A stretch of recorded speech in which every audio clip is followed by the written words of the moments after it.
Welcome back to the channel, guys. Today I thought we'd take a break from my K-Car supercharger shenanigans, and I figured because the yen has reached an all-time low in the last 38 years, it was a good time to do another one of these. Let's have a look at how cheap or expensive Japanese cars are here in Japan on the lot at a dealership. What that means is it's not wholesale, it's not at the auctions. This is what the RRP, the recommended retail price, I guess, is what these cars are selling for locally. I'm talking about Silvias, Skylines, 34s, RX7s, all that type of crazy stuff that's selling for insane money overseas in the USA. But here in Japan, it's a lot cheaper. And let's just start with like this S15 or this RX7 FD. There's tons of other cars at this dealership. This is Auto Spirit. It's located here in Kanagawa, Yokohama, not far actually from where I live, which is really convenient. There's a JZX 110 over there that they're working on. They've got their own little body shop. They're restoring this cool old school car down there. I'm not sure what it is, maybe a Sunny.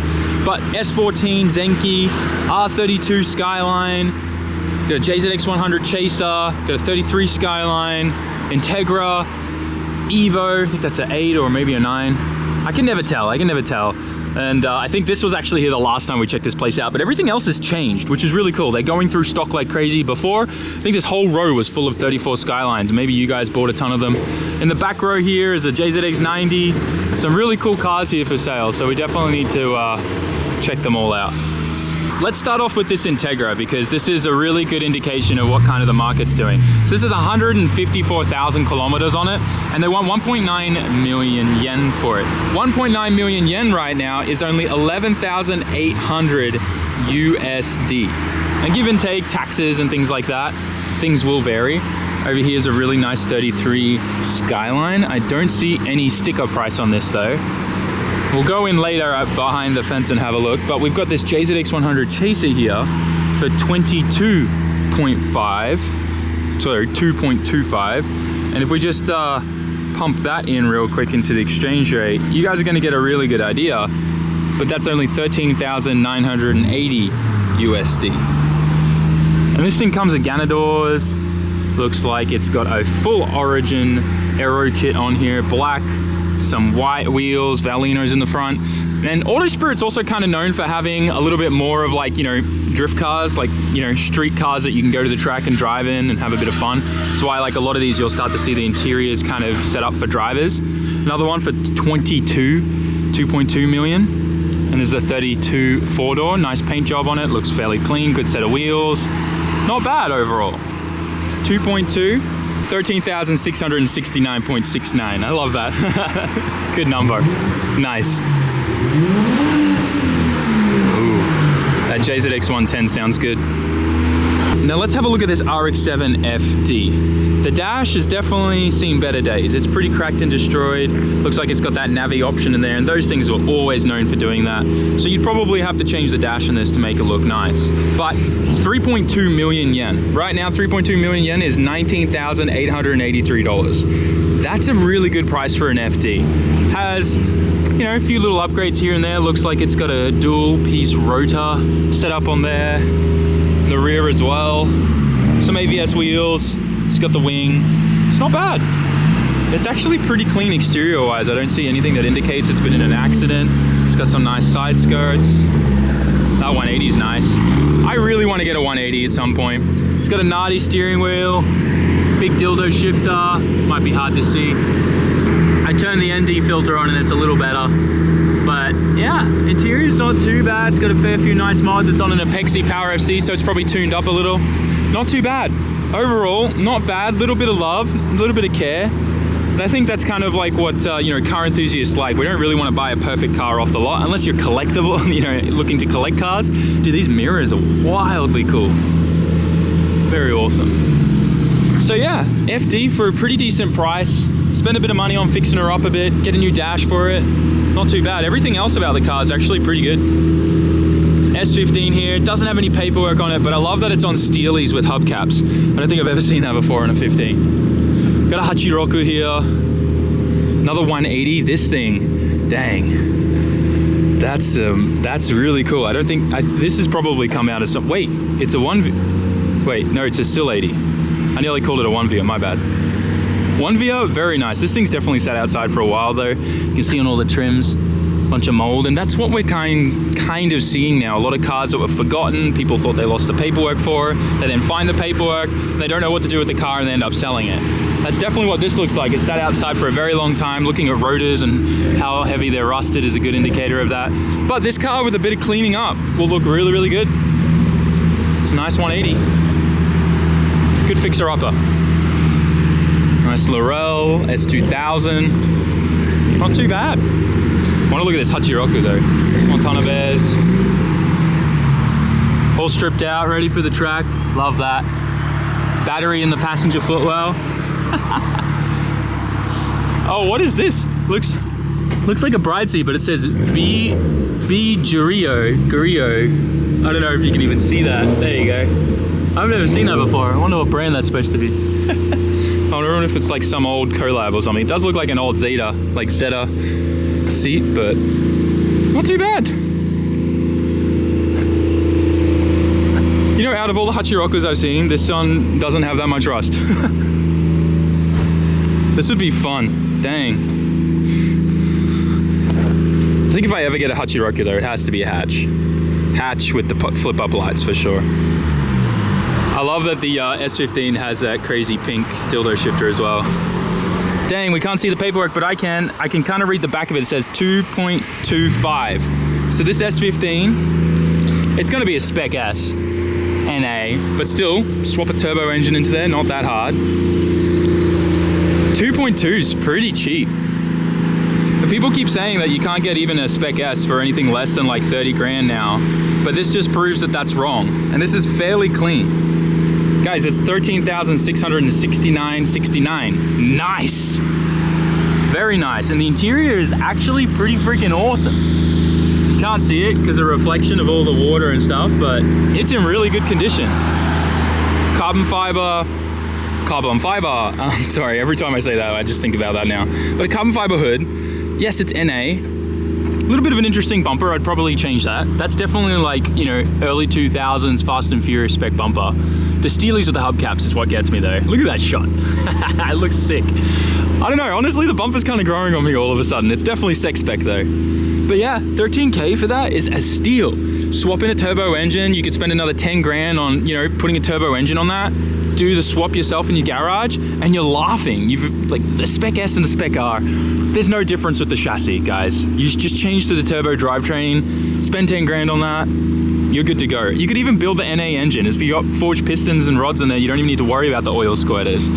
So yeah, a Spec S for like 23 grand. Sorry, a Spec R. You'd essentially build yourself a Spec R for like 23 grand if you bought this and threw that in. Now, obviously, if you had to ship this to the States and all that type of stuff, you know, you're gonna look at around about $2,000 to ship a car to the US. So still though, you're still under 25 grand for an S15 that's essentially a Spec R with a turbo motor that you swapped in there. That's actually gonna be pretty awesome. This video isn't sponsored whatsoever, but you guys know we work with B-Forward. There's stickers on the side of my FD car and a banner up on the shop. If you do want to get a car from Auto Spirit, you can get it through their website. They'll purchase it for you and arrange to have it shipped to you in the US.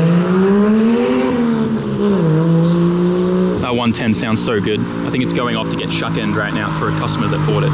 But all in all, guys, if you need to get a car out of Japan, the best thing to do is to have someone buy it for you locally. That's not someone that's, you know, finding cars here, shipping them over, and then selling them there, or people selling them for a USD price within Japan. Your best bet is to even come over here yourself and arrange it all locally if you want to save the most amount of money. Because I guarantee you, if someone bought that car who was selling it to the US and the US market, they would probably sell the Spec S for 20, 30 grand.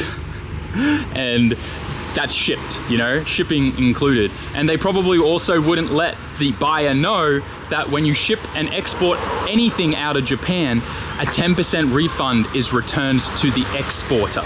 So if you buy this car and have it exported out of the country, 10% of the value of that item gets returned to you. If you want to learn more about that kind of stuff, I actually did a video about scammers and exporters and the whole issue and whatnot on my second channel, SAMMIT Raw. But let's have a look at some of these other cars here. This thing is definitely going to be a fixer-upper. Woo! It's really cool. It's cool to see old cars getting brought back like that. Got an 8.6. most likely these cars are sold and getting ready to go to customers. But there's a 34 four-door here. RB25 Turbo Neo. The best RV engine in my opinion. The whole redesigned head on them. For water flow and cooling and a ton of other stuff. They also had more degrees of variable cam timing added to these ones. That's why they're like the better engine. They're also stronger. I think they have the same pistons as the 26 and stuff like that in rods. Overall, not too bad. Kind of clean for a four-door.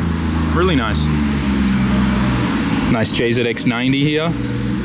This thing's pretty cool. Workmeisters too. Not bad. This JZX100 is clean. It's crazy. This is turbo. You can see the intercooler in the front. But everything about this is OEM. Oh man, this thing's gonna sell for a fair bit. Probably like around the 3 million yen mark, maybe even 4 if it's super, super clean. Dang. Never seen a JZX100 this clean. The fact that it even has the front mount intercooler on there is wild, but they never did anything else. Dude, I'm jealous. That would be the coolest. Wait, is it auto? Nah, it's gotta be manual, right? Yeah, it's manual, it's manual. So clean. Damn, you just don't see them that clean anymore. I wanted to check out this Laurel C35. It's got some interesting green wheels on there. But this is turbo, RB25, manual. It's got a nice bright driver's seat in there. Might be hard to see. Once again, the glare is pretty bad today with all the water and stuff, but you kind of get a nice gist of it, like an old brick seat almost. It looks pretty nice. They won 1.85 for it, and that works out to be $11,494 USD. That's such a good deal. Manual, RB25, rear wheel drive. This would be a great drift car. I kind of like the old VRSs too in the back. Some old bling bling wheels, polish those up, look real good. It's essentially a little bit of a VIP style Skyline. I wonder if it's got a little angle kit on the knuckles there. Let's have a quick squiz.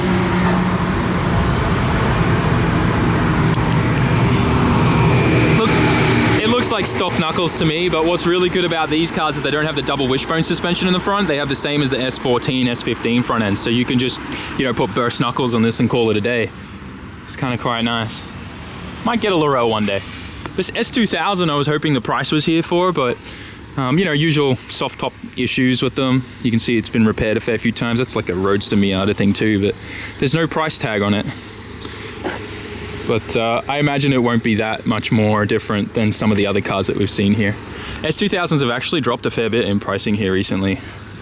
This is their storage yard, and holy crap, they have one of the OG S12 Gazelle Silvias. That is very, very cool. Gosh, I want one so bad.